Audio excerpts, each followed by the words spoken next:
Friendship day কথাটা খুব সুন্দর, শুনতেও লাগে। আমরা যখন ছোট ছিলাম তখন তো আমরা এসব জানতামই না। Mother's day, friendship day, father's day, এগুলো আমাদের সময় ছিলই না।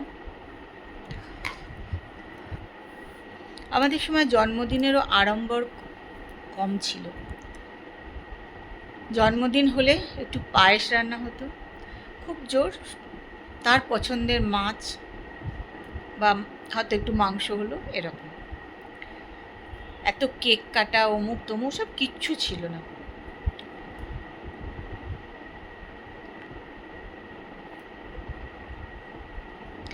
ফ্রেন্ডশিপ ডে প্রথম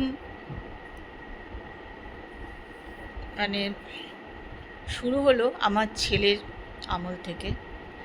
সেও ফ্রেন্ডশিপ ডেতে হাতে কিছু ব্যান্ড পরতো, তার বন্ধুরা দিয়ে আসতো।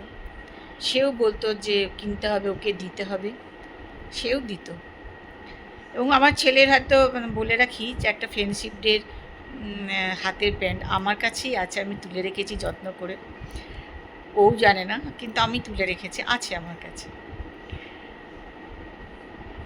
আর এই ফ্রেন্ডশিপ ডে যখন ফেসবুকে দেখছিলাম আজকে, তখন সত্যি ছোটোবেলার বন্ধু বান্ধব তাদের কথা ভীষণ মনে পড়ে।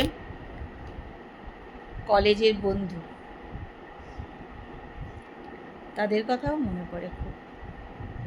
কোথায় কোথায় সবাই চলে গেছে। তবে একটা কলেজের বন্ধু একদম আমার কাছাকাছিই থাকে, তার সঙ্গে মাঝে মাঝে দেখা হয়, তার বাড়িতে আমি যাইও। সে আমার কলেজেরই বন্ধু।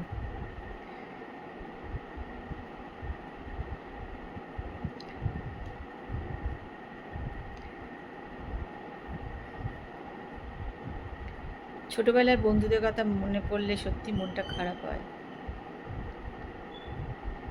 যাই হোক, এখন সবাই খুব ফ্রেন্ডশিপ ডে এইসবগুলো ছেলেমেয়েরা পালন করে। সবাই বন্ধুবান্ধবের হাতে ব্যান্ড পরায়। ভালো ভালো বন্ধুত্বের সম্পর্ক যদি বজায় রাখা যায় তাহলে তো খুবই ভালো।